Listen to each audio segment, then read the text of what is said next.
Welcome to CBR. The MCU has been around for almost 20 years, slowly and steadily becoming a cultural phenomenon. Although it has turned Marvel into one of the most popular franchises ever, it is far from perfect. These are some of the worst mistakes made in the MCU. One of the first shocking moments in the MCU history took place during Avengers Age of Ultron. During the height of the battle against the villain, Pietro literally takes a couple of bullets for Hawkeye and a civilian boy. The Maximoff twin falls dead in front of the shocked Avengers and his sister, whose power goes unstable out of grief. Pietro's death was the first prominent death ever in the MCU. Marvel Studios has explained that Pietro's death was necessary since it was a matter of subverting the audience's expectations about the MCU. This tragic moment was pivotal to Scarlet Witch's development. However, many fans don't agree with his fate. It's been 10 years since he died, but the fandom mourns the many potential storylines for the speedster every day,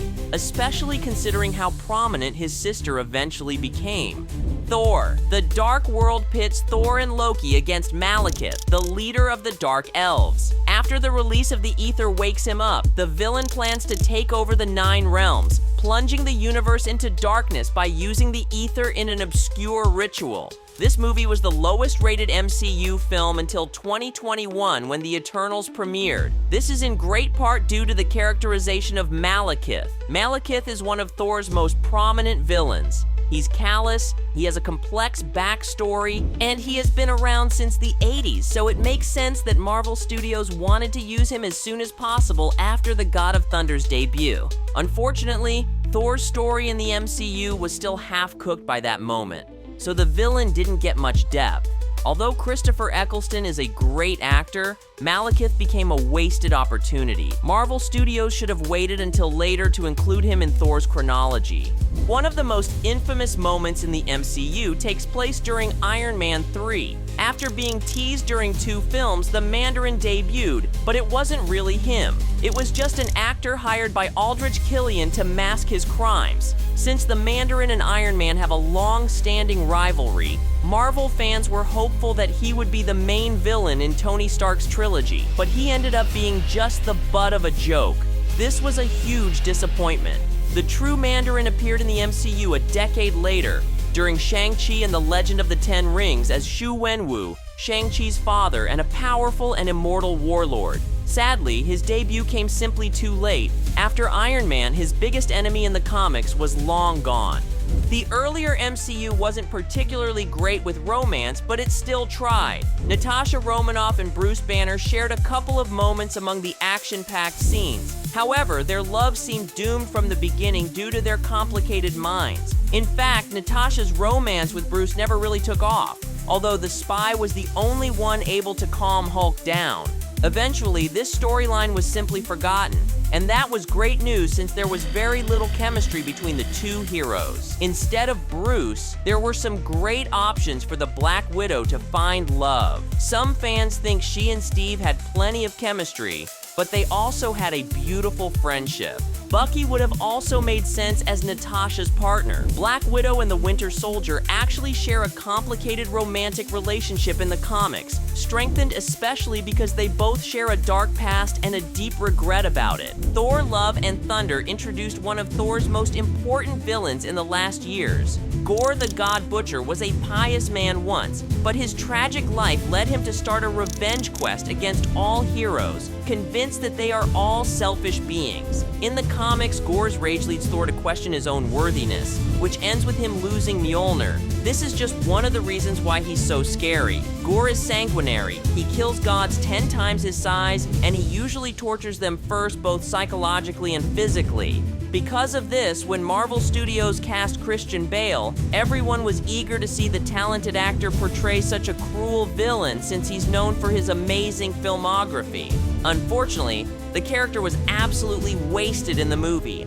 Thor: Love and Thunder overdid it with the comedy, absolutely diluting the grim nature of Gore's quest and its meaning for such a solemn god as Thor. While the comic series Secret Invasion is one of the most popular events in the last Marvel decades, the TV series adaptation was disappointing. The main reason being how small it was compared to the comic books. This series features around 100 of different Marvel characters fighting against a large-scale worldwide Skrull invasion, while the MCU version has less than half a dozen heroes, and it doesn't even bring the main Avengers into action. An event like Secret Invasion was supposed to completely alter the MCU, but it basically went unnoticed, except for a couple of moments, like Maria Hill's death or Nick Fury's development. It barely made waves in the fandom and the overarching Phase 5 storyline. Black Widow's death in Avengers Endgame was one of the most shocking moments in the film, and 6 years later, fans still debate if Natasha's sacrifice was the right choice by Marvel Studios. It made sense in a way. She needed to redeem herself for her actions while working for the Red Room, which haunted her deeply. But compared with other heroes with a troubled past like Loki or Bucky Barnes, the end of her redemption journey felt unfair. Not only Black Widow didn't get a happy ending like others, but she didn't even get a proper funeral, since her death was overshadowed by Iron Man's ultimate sacrifice in the final battle. What's more, Natasha only got to star in her own movie 2 years after her sacrifice, and the movie didn't even make it to the movie theaters. This was very disrespectful to the character on Marvel Studios' part. Since Avengers Endgame is one of the most beloved MCU films ever, this may be a controversial opinion, but many fans believe the time skip in the film was a terrible idea. First, because the MCU only glossed over the devastating social, political, and economic consequences of something as drastic as losing half the population of Earth. Second, because it forbade the viewers from experiencing the emotional weight of the immediate aftermath of this chaotic event. Steve and Natasha discuss it at some point in Endgame, but this isn't nearly enough. By introducing this time skip, the MCU shot itself in the foot and wasting the opportunity for viewers to relate to the heroes they love.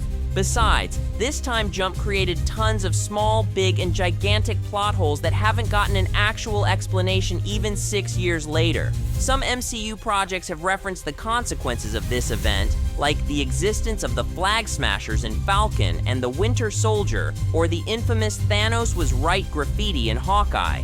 However, these scenes have only added to the many questions fans have regarding how Earth worked following such a big catastrophe. You know, if you're about to tell me to look on the bright side,